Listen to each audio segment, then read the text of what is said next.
I'm Muriel Bowser. I'm the mayor of Washington, D.C. I'm at Reagan National Airport. I am joined by United States Transportation Secretary Sean Duffy, United States Senator Jim Moran, Senator Roger Marshall, Jack Potter, the CEO of the Metropolitan Washington Airports Authority. We are here to brief you on the very tragic events of this evening, where we know a passenger plane coming to the airport here collided with a military helicopter. Our fire department, DC Fire and EMS, supported by fire departments and police departments from across the Washington metropolitan region, are executing a rescue operation in the Potomac River. They are working diligently in very dark and cold conditions, cold water, to execute this rescue operation.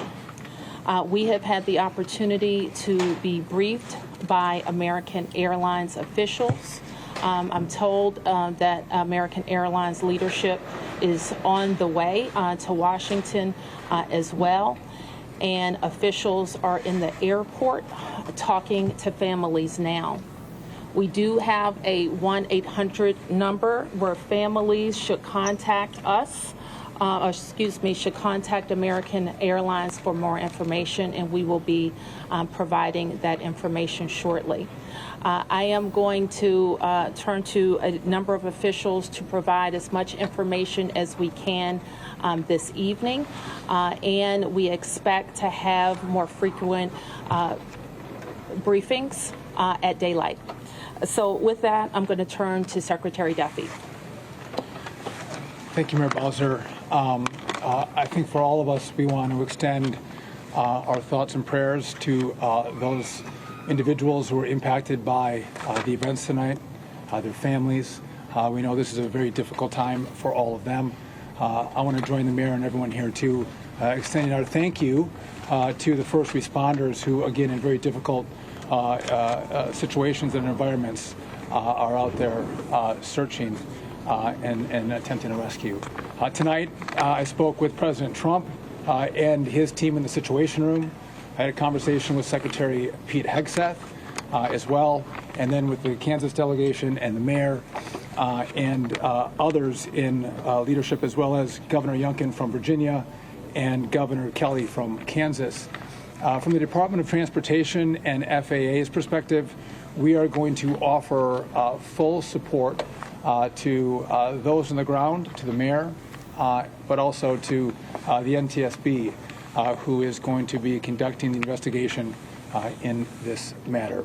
We are going to provide all the support that's necessary. Mayor? Thank you. So with that, I want to ask Chief John Johnley from DC Fire and EMS to provide an update. Good evening, everyone. I'm John Donnelly, Chief of DC Fire and EMS.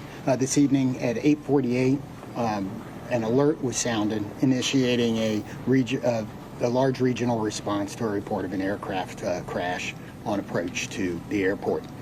This response includes first the Metropolitan Washington Airports Authority's Fire Department, the District of Columbia Fire Department, the Metropolitan Police Department, and the U.S. Park Police to respond into the area and to sort that out. At 8:58, the first units arrived on the scene and found an aircraft in the water and began rescue operations. This incident has grown. There's currently about 300 responders working. We have boats from all throughout the region, police and fire boats. We have a mutual aid agreement in Washington, D.C., the National Capital Region Mutual Aid Agreement administered by the Metropolitan Washington Council of Governments, and we're all operating under that. We're operating under a unified command. Everybody's together.